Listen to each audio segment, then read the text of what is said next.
9h30, 10h. Circuit bleu, côté expert. Parlons relations humaines aujourd'hui. Sophie Weinemann est notre invitée ce matin sur France Bleu Alsace. Les relations humaines, ça lui connaît. Elle est coach et thérapeute. Alors aujourd'hui, on va parler gestion de soi et la gestion aussi des autres par rapport aux relations. Le sujet du jour, c'est le bouc émissaire. On va commencer simplement ce sujet avec vous, Sophie. Bonjour Sophie. Bonjour Naomi, comment ça va ce matin? Eh ben ça va très très bien. Mir geht es gut, Sophie. On va commencer tranquillement avec la définition du bouc émissaire. Qu'est-ce que c'est selon vous, Sophie, avec vos termes de coach et thérapeute? Alors d'abord, en faisant très vite, en fait, c'est une expression qui vient au départ de la Bible, puisque c'était le bouc sur lequel, symboliquement, on plaçait tous les péchés de la communauté et qu'ensuite on excluait du groupe. Il est apparu dans le langage en France à peu près au XVIIe siècle.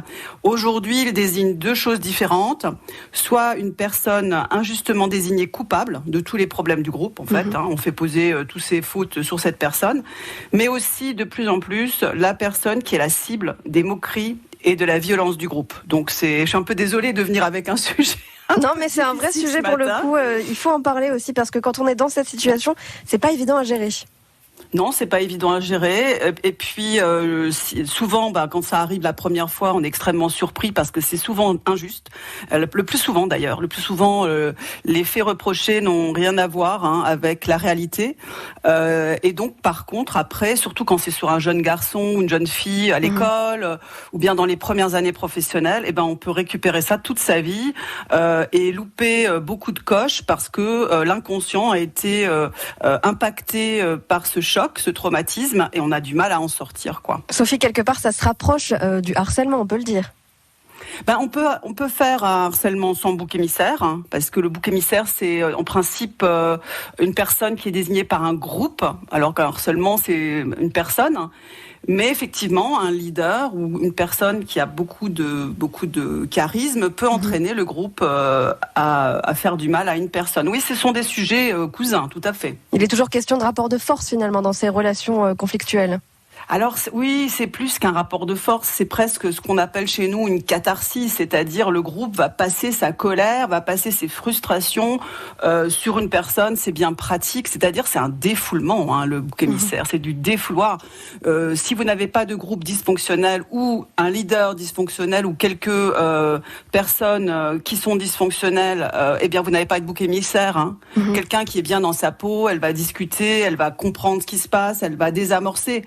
Sur les réseaux sociaux, les gens qui se fâchent avec tout le monde, c'est souvent des gens qui sont pas très bien avec eux-mêmes. Exactement. En tout cas, le bouc émissaire, c'est le sujet du jour. 03 88 25 15 15. Vous avez vécu une histoire de ce type ou alors vous ne savez pas aussi comment vous en sortir. Vous avez un témoignage à nous apporter ce matin ou une question à poser à Sophie, notre coach, sur cette thématique. Appelez-nous sur France Bleu Alsace, à Circuit Bleu côté expert. C'est ensuite à retrouver en replay sur le site de France Bleu. 9h30, 10h. Circuit bleu, côté expert. Et ce matin sur France Bleu Alsace, on parle relations humaines. Notre invité, notre coach, notre experte aujourd'hui, c'est Sophie Weinemann. On parle du bouc émissaire. On a pu déjà entendre une définition, donc une petite histoire derrière ce terme, Sophie. Et je voudrais savoir comment est-ce que se déroule la construction pour un bouc émissaire. Comment ça se passe quand on se rend compte finalement que c'est en train de monter et surtout comment se protéger de ce genre de relations toxiques. Alors, à vrai dire, c'est extrêmement compliqué parce que la montée en puissance du phénomène est très diffuse. Et en plus, surtout quand c'est la première fois que ça arrive à quelqu'un, on n'y croit pas parce que souvent c'est vraiment énorme. Ce qui définit le phénomène du bouc émissaire, c'est que les raisons et la violence qui va se déchaîner et souvent sont en commune mesure avec les faits réels et souvent même ont rien à voir. Ça arrive très souvent. Et donc quand on a déjà été victime, en général on développe un sixième sens où on sent qu'il y a des inimitiés diffuses. Il y a des gens qui vous aiment pas, qui vous font des réflexions, on vous regarde de travers. Alors ça ne va pas forcément jusqu'à l'épilogue qui est en fait un sacrifice en règle de la personne. Sacrifice, quand vous dites sacrifice, c'est plutôt quelqu'un de licencié ou qui démissionne par exemple? Non, c'est plutôt une espèce de mort sociale, c'est-à-dire qu'on a besoin de se défouler sur une personne. Donc on va pas forcément la virer parce que inconsciemment on a besoin d'une personne qu'on va maltraiter, quoi. Et on se rend pas compte forcément qu'on la maltraite. C'est-à-dire C'est-à-dire qu'en fait, le groupe va avoir donc un dysfonctionnement ou un malaise, ou alors c'est une personne du groupe qui va pas bien et qui va être suffisamment puissante pour transmettre cette espèce de virus du mal-être ou du dysfonctionnement à son groupe ou à différentes personnes, hein, et qui va convaincre les autres. Et donc, à ce moment-là, il y a un phénomène qui va monter. Hein, c'est René Girard, dans son livre Le bouc émissaire, qui décrit 4 étapes qui se détachent de la construction. La première, c'est une première étape où le groupe est mal à l'aise. Et donc, il va désigner X, il va désigner Y, il va désigner la météo, le machin, le truc. Mais ça va être très, très diffus. La deuxième, il y a un certain nombre de crises ou de problèmes qui arrivent et ça va s'emballer. C'est comme un volcan, jusqu'au moment où ça explose. Donc un volcan n'explose pas forcément. Mais si ça continue, ça explose. Et là, il faut une victime sacrificielle. Et là où avant on désignait plusieurs raisons, tout à coup, tout le monde, tous les regards vont se converger vers une personne.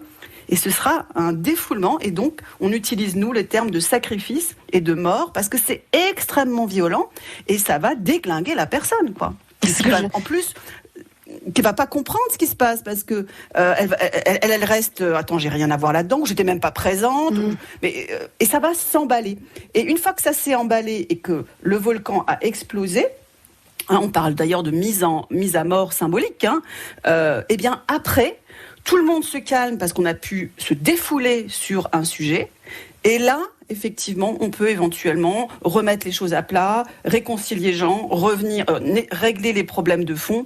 Mais souvent, les personnes, elles se sont défoulées. Et puis, tout le monde regarde ailleurs. Et puis, on recommence à travailler. On recommence à l'école. Et puis, si on n'a pas réglé le problème en profondeur, ça va revenir. Et comment régler justement ce problème, Sophie ? Comment identifier peut-être je vais pas dire un bourreau, mais presque, parce que vos mots sont quand même assez violents, en effet, mise à mort. Oui, mais tout à fait.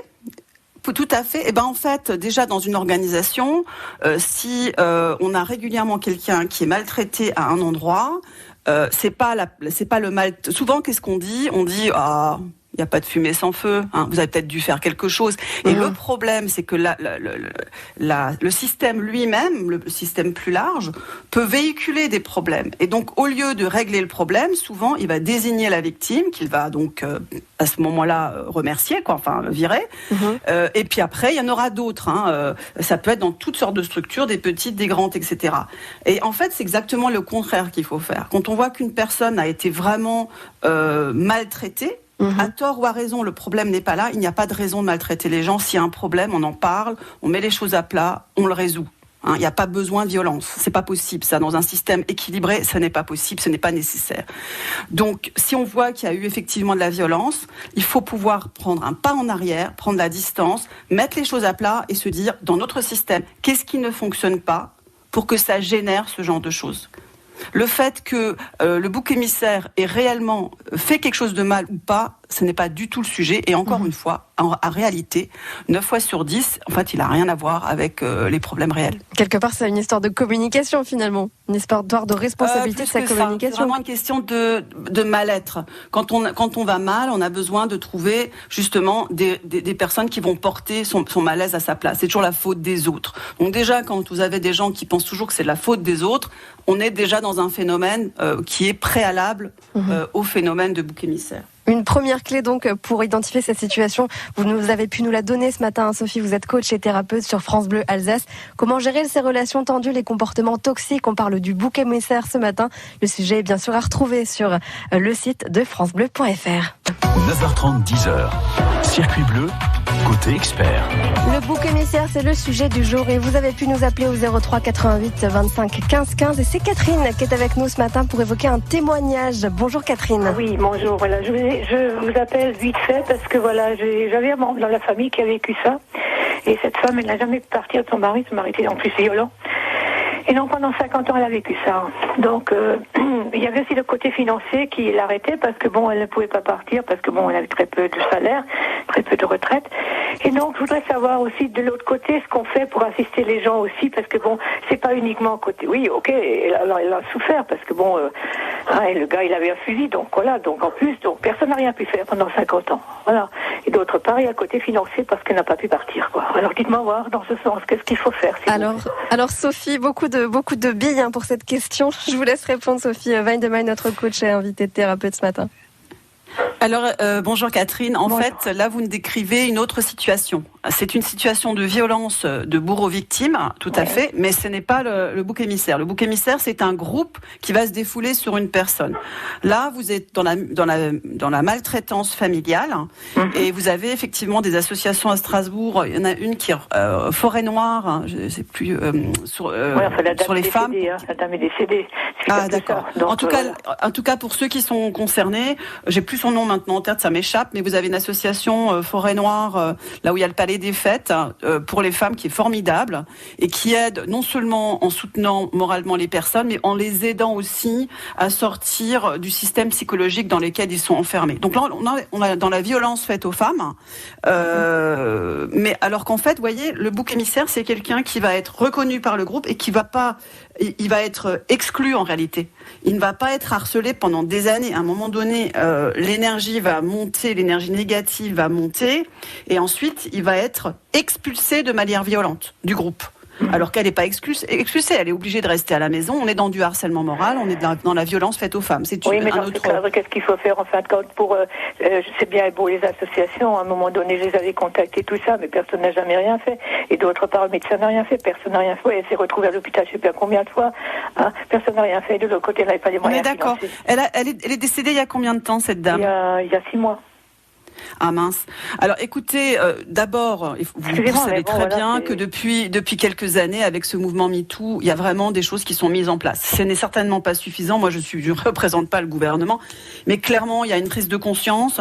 Je veux dire, effectivement, moi, ce que j'entends dans mon cabinet depuis quelques années est totalement différent de ce que j'entendais il y a 10 ans. Donc, vous avez toutes sortes d'associations, comme toujours. Moi, je peux vous dire que celles avec lesquelles j'ai déjà eu, en tout cas, peut-être pas moi directement, mais avec qui, moi, mes clientes ont travaillé, il y a de tout, mais franchement, il y a vraiment aujourd'hui en Alsace des aides super. Alors, il faut effectivement prendre son bâton de pèlerin, trouver les bonnes personnes. Et aujourd'hui aussi, je ne sais pas si c'est déjà mis en place ou si c'est en cours, mais on parle de pouvoir évacuer la personne de la personne toxique, ce qui se passe en Espagne. Donc, on est dans un processus qui est peut-être pas parfait, mais c'est vrai qu'au-delà de la psychologie, il y a la réalité. Si on est tous les jours en face de son bourreau, on a beau parler psychologique, on est dans une situation impossible. C'est vrai qu'il y a... là, effectivement, c'est des situations matérielles qui doivent donner la réponse. C'est vrai qu'il y a beaucoup de sujets sur cette histoire de harcèlement aussi, et donc sur les violences. C'est vrai que ça a dérivé ce matin, Sophie. Le sujet, c'était le bouc émissaire. Merci en tout cas d'avoir apporté toutes vos réponses ce matin sur France Bleu Alsace. Et je rappelle bien sûr que le sujet sera à réécouter sur le site de France Bleu. Dernière petite conclusion avec vous, Sophie Weidemann. Comment reconnaître aussi des profils types ? Est-ce que ça existe un profil type de bouc émissaire ? Alors le bouc émissaire, c'est d'abord quelqu'un qui est différent du groupe. Ça peut être, dans les années 40, c'était les Juifs. Après, ça va être, ça peut être tout le monde qui est différent. C'est toujours de la faute de quelqu'un. Et donc, c'est plutôt quelqu'un qui a tendance à se culpabiliser, évidemment. C'est plus facile. Mais ça peut être des gens qui ont beaucoup de caractère, comme des gens qui baissent la garde. Simplement, à partir du moment où vous êtes dans une situation où à un moment donné, un groupe vous a mis dehors et vous vous êtes retrouvé très surpris ou surprise en vous disant « mais je ne comprends pas comment ça a pu arriver » et ça a escaladé. Absolument, il faut vous dire, là, j'ai été bouc émissaire. Ce n'est pas moi qui suis responsable, c'est le système, mais il faut absolument que je me fasse aider par un psychiatre, par un psychologue, par un thérapeute, par un coach, parce que si ça a été traumatisant pour moi, si j'ai derrière fait un burn-out, une dépression, ça va être inscrit dans mon inconscient, et tant que j'ai pas revu cette programmation inconsciente, même si je veux faire autrement, je vais être attirée par ce genre de situation, et c'est ça qu'il faut éviter à tout prix. Se protéger, en tout cas, c'est important. Merci beaucoup, Sophie, d'avoir été avec nous ce matin sur France Bleu Alsace. Vous êtes coach et thérapeute. Je vous souhaite une très très bonne journée. À bientôt. Merci Naomi, bonne journée. 9h30, 10h. Circuit bleu, côté expert.